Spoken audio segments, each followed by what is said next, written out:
अस्सलामुअलैकुम। Welcome to our first podcast. नाज़रीन, मैं आपको बताता चलूं कि हमारे अब जो लेक्चर्स आपने जो एक लेक्चर हमारा आपने देखा पार्ट्स ऑफ स्पीच के हवाले से, और फर्दर आगे आपको बहुत सारे इस तरह के टॉपिक्स मिलते रहेंगे जो कि कंप्लीट इंग्लिश ग्रामर का कोर्स हम आपको फ्री प्रोवाइड कर रहे हैं। इसके हवाले से बहुत सारे क्वेश्चंस थे जो लोगों ने कमेंट बॉक्स में किए, कुछ डाउट्स थे जो लोगों को क्लियर करने थे। तो हमारे पास हम कोशिश करेंगे कि आपको हर वीडियो लेक्चर के बाद इस तरह का एक पॉडकास्ट प्रोवाइड करें जिसके अंदर तमाम तर क्वेश्चंस को क्लियर करें। वो छोटे छोटे कॉन्सेप्ट्स जो आपके रह जाते हैं, जो क्लियर नहीं हो पाते, वो इंशाल्लाह हम पॉडकास्ट के थ्रू क्लियर किया करेंगे आपके। तो इसमें से मोस्ट ऑफ क्वेश्चंस हैं वो ऑडियंस के हैं, और कुछ क्वेश्चन हैं जो हमारे हैं जो हम मजीद क्लियरिफाई कर देंगे ताकि देखने वाले को मजीद मुकम्मल तौर पर चीज़ें क्लियर हो जाएँ। तो हमारे साथ सर अजहर मौजूद हैं, हमारे जो भी क्वेश्चन होंगे वो सर अजहर क्लियर करेंगे इंशाल्लाह। तो अस्सलाम वालेकुम सर। वालेकुम अस्सलाम। कैसे हैं आप? अल्हम्दुलिल्लाह। सर कुछ क्वेश्चन थे हमारे फर्स्ट लेक्चर के हवाले से जिस पर अल्हम्दुलिल्लाह हमें बहुत अच्छा रिस्पांस मिला यूट्यूब पर। तो कुछ क्वेश्चन थे, अगर आप इजाज़त दें तो हम स्टार्ट करते हैं जी पॉडकास्ट। बिल्कुल, बिस्मिल्लाह करें। सर क्वेश्चन पहला ये था कि टाइप ऑफ वर्ड्स में और पार्ट्स ऑफ स्पीच में क्या फ़र्क है? Thank you. सबसे पहले तो मैं देखने वाले तमाम ही ऑडियंस को वेलकम करता हूँ लेट्स स्मार्ट प्रेप की तरफ। और लेट्स स्मार्ट प्रेप का ये जो प्रोजेक्ट है, जैसे आपने इसमें बात की, तो मैं मज़ीद इसको लंबी करने के बजाय मैं ये कहना चाहूँगा कि we are not professionals podcaster. ना मैं शायद जवाब देने वाला प्रोफेशनल पॉडकास्टर हूँ और ना शायद आप सवाल पूछने वाला। एंड दूसरी चीज़ ये कि we don't have professional kind of setup. What we have right now we are utilising it, and अल्हम्दुलिल्लाह जो चीज़ें हम जितनी अच्छी मैनेज कर सकते हैं इतना अच्छा करने की कोशिश कर रहे हैं, and hopefully things will get better and better इंशाल्लाह। अब आ जाते हैं आपके सवाल की तरफ। उस सवाल से पहले मैं एक और चीज़, अगर आप इजाज़त दें तो मैं ऐड करना चाहूँगा। वो ये कि हम ये पॉडकास्ट क्यों दे रहे हैं। हाँ बिल्कुल। ये पॉडकास्ट क्यों प्रोवाइड की जा रही है। देखें, अगर आज की जनरेशन से ये सवाल पूछा जाए या उन्हें कहा जाए कि आप इंटरनेट यूज़ ना करें, सोशल मीडिया साइट्स यूज़ ना करें, तो I don't think that is relevant. This is completely irrelevant. क्यों? क्योंकि हमारा अब जो ज़्यादातर टाइम स्पेंड हो रहा है, मेरा खुद का, आप लोगों का, हमारी तकरीबन जेन जी का, तो वो ज़्यादातर हमारा इंटरनेट पर ही टाइम यूज़ होता है, सर्फ होता है, और हम ज़्यादातर जो है सोशल साइट्स को यूज़ कर रहे हैं। द पॉइंट इज़ दैट कि अब हम जब भी सोशल साइट्स को या जो हम इंटरनेट यूज़ कर रहे हैं, हम उस पर क्या देख रहे हैं। That's a lot of information, जो बहुत सारी इन्फॉर्मेशन है, और वो इन्फॉर्मेशन जो है वो हमारी कंटिन्यूसली हमारे जहनों से गुजर रही होती है, शॉर्ट्स की शक्ल में, वीडियोस की शक्ल में, यूट्यूब शॉर्ट्स की शक्ल में। तो मैं चाहता हूं कि जो हम एजुकेशन सिस्टम जो मुतारिफ करवा रहे हैं उसमें बजाय उन चीज़ों के एक प्रोडक्टिव चीज़ देखी जाए। यानी कि आपके पास, अब हम ये नहीं कह सकते कि आप इंटरनेट यूज़ ना करें, सोशल साइट्स यूज़ ना करें, बच्चों को इससे मना नहीं किया जा सकता, ये एक रियलिटी है इस वक्त की, तो आप उसको मुतबादिल दें। तो ये जो हम पॉडकास्ट कर रहे हैं ये उसका मुतबादिल इंशाल्लाह साबित होगा। लोग अपना टाइम सर्व करेंगे लेकिन प्रोडक्टिव चीज़ में। अब आ जाते हैं आपके सवाल की तरफ। आपका सवाल था कि what's the difference between type of words and parts of speech. तो बुनियादी तौर पर इनमें कोई डिफरेंस नहीं होता।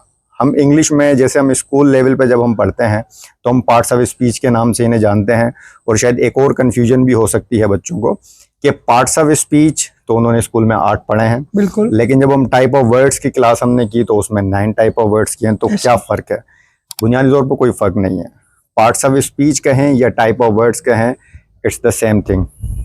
इसमें जो 9th जो हम एडिशन लोगों को नज़र आती है कि एडिशन है, वो एडिशन नहीं है। बेसिकली जो आर्टिकल है उसको अब मॉडर्न इंग्लिश में 9th पार्ट ऑफ स्पीच ही कहा जाता है, यानी कि 9 टाइप ऑफ वर्ड ही कहा जाता है। तो जैसे कि सर अजहर ने बताया, आदतें छोड़ी नहीं जा सकती लेकिन तब्दील की जा सकती है। बिल्कुल।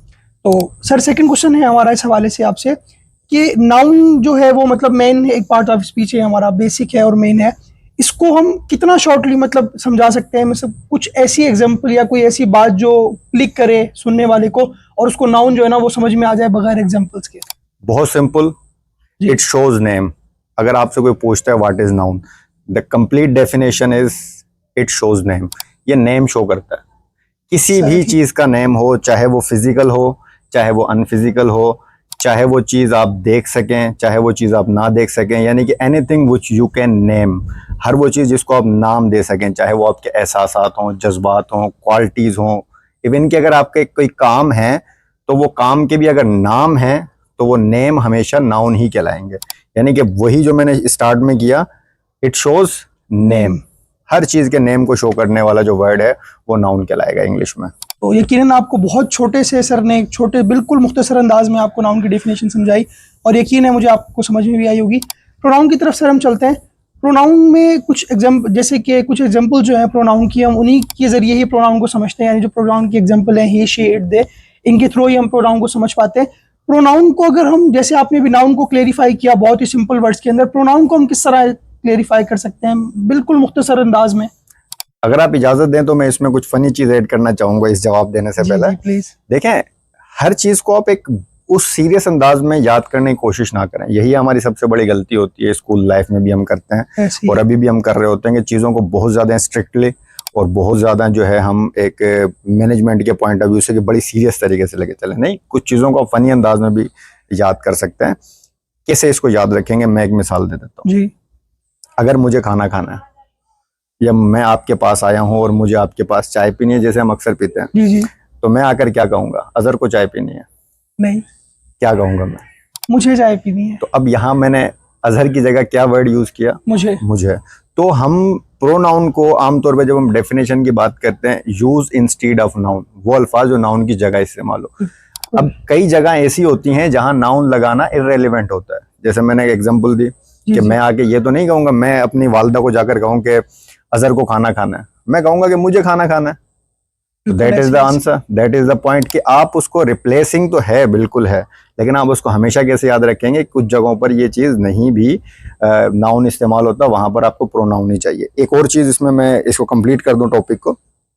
अब असल में जो प्रोनाउन है वो क्यों यूज होता है? देखें, कई बार हम कोई ऐसे लिख रहे हैं, कोई बात कर रहे हैं, मिसाल अगर हम अपने एडिटर्स की बात करें, कामरान की और अवैस की, तो अब मैं बार बार अगर इनकी बात करूंगा तो मुझे दोबारा कामरान अवैस बात करनी पड़ेगी, नाम लेने पड़ेंगे। तो अगर मैं इनकी जगह सिंपली एक वर्ड यूज करूं, they are doing their job, वो अपना काम कर रहे हैं, तो ये सिंपली मैंने नाम को रिप्लेस कर दिया दे से, इजी कर दिया। इसको रिपीटेशन से बचने के लिए हम प्रोनाउन को यूज करते हैं, नाउन की रिपीटेशन से बचने के लिए। सही। वर्ब की तरफ सर हम चलते हैं। वर्ब, चूंकि मुझे ऐसा लगता है, शायद ऑडियंस को ऐसा लगता है कि एक डीपली टॉपिक है, डीप है इसके अंदर काफी, ये एक डीपली टॉपिक है। इसको सर हम थोड़ा क्लियर करना चाहेंगे कि वर्ब के अंदर बेसिकली क्या क्या चीजें हैं जिनको हम कवर करते हैं। देखें, वर्ब की जैसे डेफिनेशन भी उस क्लास में, type of word which shows action, state और पोजीशन, बिल्कुल ऐसे ही। अब इसको और सिंपल करते हैं। वर्ब जो लफ्ज है, इसको आप एक दूसरे लफ्ज के साथ जोड़ लें, दैट इज वर्क, यानी कि हर वो अल्फाज जो कोई काम जाहिर करे, एक्शन जाहिर करे, वो वर्ब है। फिर कुछ जगहों पर ये पोजीशन भी शो करता है, और पोजीशन के लिए जस्ट फ्यू वर्ब्स हैं, जैसे हैव, हैज, हैड, बस। और इसके अलावा जब स्टेट शो करता है, तो जैसे अगर हम अपना इंट्रोडक्शन देते हैं, आई एम अजहर, तो एक इसमें चीज याद रखें कि जो वर्ब है ये किसी भी सेंटेंस की जान है, यानी कि जो हम एक आम तौर में मिसाल देते हैं कि ये इस चीज की रूह है, तो इसी तरह सेंटेंस की अगर रूह की बात करें तो वो वर्ब है, यानी कि without verb we can not make any sentence. तो ये उसमें एक्शन शो करता है और सबसे ज्यादा यही शो करता है। कुछ जगहों पर ये आपकी पोजीशन भी शो करता है एंड समटाइम स्टेट भी शो करता है। तो उनके मुख्तलिफ वर्ड्स हैं, टाइप्स इसके इंशाल्लाह जब हम आएंगे तो उसके ऊपर पे डिटेल से डिस्कस कर लेंगे इंशाल्लाह। हम एडवर्ब की तरफ चलते हैं। एडवर्ब बेसिकली डेफिनेशन के हिसाब से एडवर्ब जो है वो वर्ब के अंदर मीनिंग का इजाफा करता है। तो क्या ये सिर्फ वर्ब के अंदर मीनिंग का इजाफा करता है, इसके अलावा कोई और भी काम है इसका वर्ब मीनिंग के इजाफा करने के अलावा? जैसे एडवर्ब लफ्ज से ही पता चलता है, एड वर्ब, यानी कि वो अल्फाज जो वर्ब की मीनिंग में इजाफा करें। अब ये वर्ब की मीनिंग में इसका असल जो बुनियादी काम है वर्ब की मीनिंग में इजाफा करना ही है, लेकिन इसके साथ साथ जैसे पार्ट टाइम जॉब भी है एडवर्ब के पास। और पार्ट टाइम जॉब क्या है कि ये कई जगहों पर एडजेक्टिव की मीनिंग में भी इजाफा करता है और कुछ जगहों पर ये अपने खुद की मीनिंग में भी इजाफा कर सकता है। और वो एग्जाम्पल से हम समझ लेते हैं। मिसाल के तौर पे, right now I am speaking, मैं स्पीक तो कर रहा हूँ, बात तो कर रहा हूँ, लेकिन कैसे कर रहा हूँ? एडवर्ब जो हैं वो आपको हमेशा जवाब देते हैं कि काम कब हो रहा है, कैसे हो रहा है, किस तरह हो रहा है। तो I am speaking calmly, slowly, politely, या मैं बहुत तेजी से बात कर रहा हूँ तो लाउडली। तो ये चीजें हो गई। अब लाउडली एक एडवर्ब है। अब इस एडवर्ब में हम एक और वर्ड ऐड कर देते हैं कि लाउडली है, लेकिन कितना लाउडली है? Very loudly. अब ये जो वेरी वर्ड है ये उसकी मीनिंग में मजीद इजाफा कर रहा है, तो इस तरह से। और एडजेक्टिव है, जैसे हम अक्सर किसी को कहते हैं this baby is so cute, अब इसमें क्यूट तो एडजेक्टिव है, लेकिन जो उससे पहले आपने वर्ड यूज किया सो, तो ये क्या है, ये एडवर्ब, इजाफा है इसका। हाँ ऐसा है। एडजेक्टिव की तरफ सर हम चलते हैं। एडजेक्टिव को भी हम चाहेंगे कि एडजेक्टिव हमने वीडियो के अंदर देखा, बहुत अच्छे से डिफाइन वीडियो के अंदर किया हुआ था, लेकिन हम चाहेंगे जैसे आपने नाउन को स्टार्टिंग में क्लेरिफाई किया था बहुत ही मिनिमम वर्ड्स के अंदर, आप एडजेक्टिव को इस तरह किस अंदाज में इसको क्लेरिफाई करना चाहेंगे कि इजीली सबको समझ में आ जाए। इट मॉडिफाइज नाउन और प्रोनाउन। एग्जांपल, ये नाउन या प्रोनाउन को मॉडिफाई करता है। मॉडिफाई का मतलब उसकी मीनिंग में इजाफा करता है कि नाउन कैसा है या प्रोनाउन कैसा है। अब मिसाल के तौर पर हमारे पास नाउन है, लैपटॉप्स हैं जी, अब लैपटॉप की अगर मैं क्वांटिटी शो करना चाहूं तो मैं क्या कहूंगा, 2 लैपटॉप। 2 लैपटॉप्स। तो ये जो 2 वर्ड है ये एडजेक्टिव ही है ये। अच्छा, इसके अलावा अगर मैं अब बताना चाहूँ कि इसकी क्वालिटी क्या है, यानी कि ये प्लास्टिक मेड है या ये स्टील मेड है, टाइटेनियम मेड है, तो जो वो वर्ड्स जो क्वालिटी या क्वांटिटी बयान करते हैं नाउन की या फिर प्रोनाउन की, वो एडजेक्टिव कहलाते हैं। एडजेक्टिव यकीनन आपको समझ में आया होगा, सर ने बहुत मुख्तसर अंदाज में और बहुत खूबसूरत तरीके से चीज़ों को समझाया है। सर हम प्रीपोजिशन की तरफ चलते हैं। प्रीपोजिशन चूंकि एक बहुत डीप टॉपिक है, और जब भी आप किसी जॉब की तैयारी करते हैं या मोस्टली जब आप किसी जॉब का टेस्ट देने जाते हैं तो प्रीपोजिशन आता ही आता है लाजमी। तो सर हम चाहेंगे प्रीपोजिशन को आप थोड़ा क्लियर करें कि प्रीपोजिशन की बहुत सारी एग्जांपल्स हैं जिनमें काफ़ी सारे लोग कंफ्यूज हो जाते हैं। इन, ऑन, एट, बट, तो वो ओवर है, इस तरह की काफ़ी सारी एग्जांपल्स हैं। तो आप प्लीज़ इनको क्लियर कीजिएगा कि ये जो प्रीपोजिशन है इसका इंग्लिश में बेसिकली क्या काम है। जैसे डेफिनेशन तो की है हमने, तो डेफिनेशन के हवाले से तो ये शोज पोजीशन और रिलेशनशिप, पोजीशन शो करता है या रिलेशनशिप शो करता है। मैं आपके सवाल को थोड़ा एक डिफरेंट एंगल में, या जो आपने पूछा भी है उसी को मद्देनजर रखते हुए एक बात करना चाहूंगा कि कंफ्यूजन कहाँ होती है हमें, हम गलती कहाँ करते हैं प्रीपोजिशन में। गलती हम करते हैं जब हम प्रीपोजिशंस को उर्दू मीनिंग के साथ एसोसिएट करते हैं, हम उर्दू मीनिंग के साथ उनको याद करते हैं, और फिर जब हम कोई सेंटेंस बनाते हैं तो उस उर्दू मीनिंग के हिसाब से उस सेंटेंस को यूज करने की, उस प्रीपोजिशन को यूज करने की कोशिश करते हैं, वहां पर हमारी गलती होती है। इसको चूंकि अभी हमारी ये एक सीरीज है, तो इस सीरीज में अभी सिर्फ टाइप ऑफ वर्ड्स हैं, तो इनकी भी डिटेल्स इंशाल्लाह इसमें आगे आएंगी। और इसलिए मैं कहना चाहूंगा कि ये जब आप प्रीपोजिशंस को पढ़ेंगे तो आपको एक एक प्रीपोजिशंस की पढ़नी होगी कि किस प्रीपोजिशन का काम क्या है। मिसाल के तौर पर अब मेरा मोबाइल है, अब ये जो मेरा मोबाइल है ये इस वक्त ऑन द टेबल है। बिल्कुल। अब ये जो ऑन है ये हमेशा यूज होता है ये प्रीपोजिशन जब कोई चीज किसी चीज के ऊपर हो और उससे टच हो, लेकिन अब जो है, अब आप इसके लिए ओवर नहीं कहेंगे। आपके पास 2 ऑप्शन है, आप इसको अबव भी कह सकते हैं, आप इसको ओवर भी कह सकते हैं, आप इसको क्या कहेंगे। अब यहाँ पर कुछ रूल्स रेगुलेशंस आपको याद रखने होंगे। देखें, जब कोई चीज किसी चीज के ऊपर होती है, जैसे ये इसके ऊपर है तो आप ओवर कह सकते हैं, लेकिन ये इससे ऊपर तो है लेकिन बिल्कुल इसके ऊपर नहीं है, तो अब आप इसके लिए अबव यूज करेंगे। तो इसी तरह जो जितने भी प्रीपोजिशंस होते हैं उनके मुख्तलिफ रूल्स हैं कि किस जगह पर कहाँ यूज होंगे, और कुछ फिर फिक्स प्रीपोजिशंस भी हैं, तो उनके हवाले से भी चीज़ें डिटेल से आती हैं। सर अजहर ने जैसे प्रीपोजिशन को क्लियरफाई किया है बहुत अच्छे लफ्ज़ों में, अगर उसके बावजूद भी प्रीपोजिशन को लेकर ख़ास तौर पे अगर आपको कोई कन्फ्यूजन है बहुत ज़्यादा, तो फिर आप कमेंट बॉक्स में बताइएगा, हम कोशिश करेंगे सर से रिक्वेस्ट करके कि ख़ास वीडियो प्रीपोजिशन के लिए बनाएंगे इंशाल्लाह। सर कंजक्शन की तरफ हम चलते हैं। कंजक्शन को, जैसे कंजक्शन के नाम से हमें अंदाज़ा होता है कि कनेक्ट कर रहा है, तो इसके सेंटेंसेस को, क्लासेस को कनेक्ट करने के अलावा, जैसे कि हमने डेफिनेशन में पढ़ा कि सेंटेंस को, क्लासेस को आपस में कनेक्ट करता है, इसके अलावा इसका क्या काम है, या ये किस तरह से चीज़ों को कनेक्ट करता है? असल में शायद अगर मैं जितना जानता हूँ, इसके अलावा तो इसका कोई काम नहीं है, इसका काम ही कनेक्ट करना है। सही। अब ये 2 वर्ड्स को कनेक्ट कर सकता है आपस में, 2 क्लोजेस को कनेक्ट कर सकता है, 2 फ्रेजेस को कनेक्ट कर सकता है। हाँ, इसकी मजीद अगर चीज़ पे जाएं तो जब आप इसको कंजक्शन को अच्छे से पढ़ते हैं तो आप कंजक्शन के 2 टाइप्स पढ़ते हैं, कोऑर्डिनेटिंग और सबऑर्डिनेटिंग। उससे आपको एक चीज समझ आती है कि जब आप इंग्लिश में आगे जाते हैं, खासतौर पे राइटिंग स्किल्स की तरफ जाते हैं, तो वहां पर आपको सेंटेंस के स्ट्रक्चर्स पे काम करना होता है।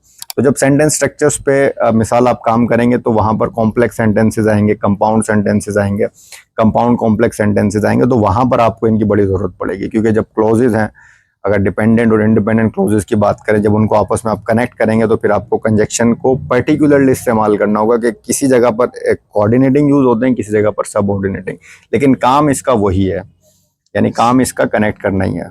सही। इंटरजेक्शन को भी लेके सर कुछ सवाल थे कमेंट बॉक्स के अंदर लोगों के।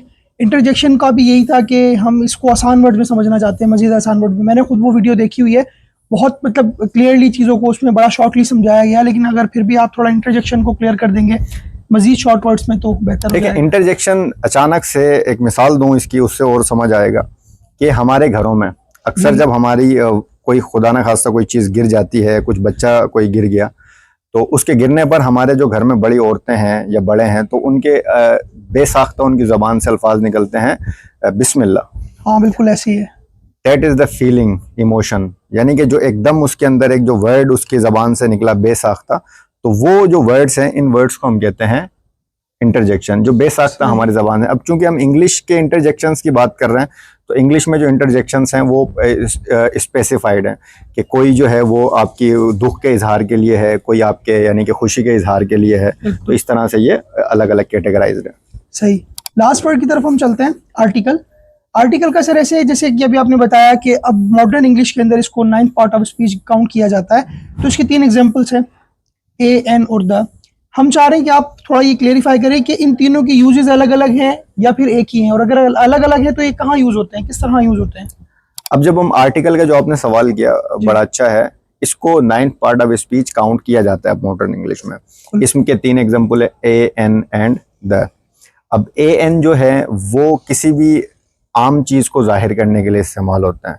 जैसे मैं अगर मिसाल के तौर पे, हमारे पास यहाँ पर सबके पास मोबाइल है, तो अगर मैं कहता हूँ गिव मी अ मोबाइल, ए मोबाइल का मतलब है कोई भी मोबाइल मुझे दे दिया जा सकता है।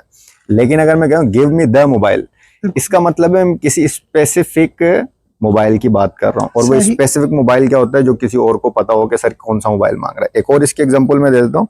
कई दफा जब हम एक सेंटेंस या कोई पैराग्राफ पढ़ रहे होते हैं, उसमें मिसाल के तौर पर बात आई, आई सा अ वाइट डॉग। अब उसके बारे में जब भी आगे पैराग्राफ में चीजें आएंगी तो द डॉग लिखा होगा। बिल्कुल। अब द डॉग का मतलब है हम उसी डॉग को रेफर कर रहे हैं जो हमने वाइट देखा। डॉग था। जी। तो इस तरह से इसको हम कहते हैं कि ये द, इसका हम इस्तेमाल कर रहे हैं, और ए एन को अनस्पेसिफाई कोई भी जर्नल चीज के बारे में हम बात करते हैं। सही। उम्मीद है नाजरीन आपको तमाम तर क्वेश्चन बहुत अच्छे से समझ में आ गए होंगे, और मजीद अगर कोई चीज़ आपको क्लेरिफाई नहीं हुई है अब तक, तो आप कमेंट बॉक्स में हमको कमेंट कर सकते हैं। इंशाल्लाह हम कोशिश करेंगे आपके लिए एक लाइव सेशन रखें और आपके बकिया सवालों को उसमें जवाब दें। ये वो चीज़ें होती हैं जो कोई भी एकेडमी आपको 6 से 7 मंथ के अंदर पार्ट्स ऑफ स्पीच सिर्फ क्लियर करती है, और let's smart prep free course के अंदर आपको एक जस्ट कुछ मिनट की वीडियो के अंदर मुकम्मल कॉन्सेप्ट के साथ क्लियर करके चीज़ों को दे रही है। तो फ्री इस कोर्स का फ़ायदा उठाएं और अपने दोस्तों के साथ भी इस वीडियो को शेयर करें। सर अगर आप कुछ कहना चाहें तो प्लीज़। Thank you. इंशाल्लाह फिर नेक्स्ट वीडियो में मजीद बात करेंगे। सी यू इन द नेक्स्ट। अस्सलाम वालेकुम।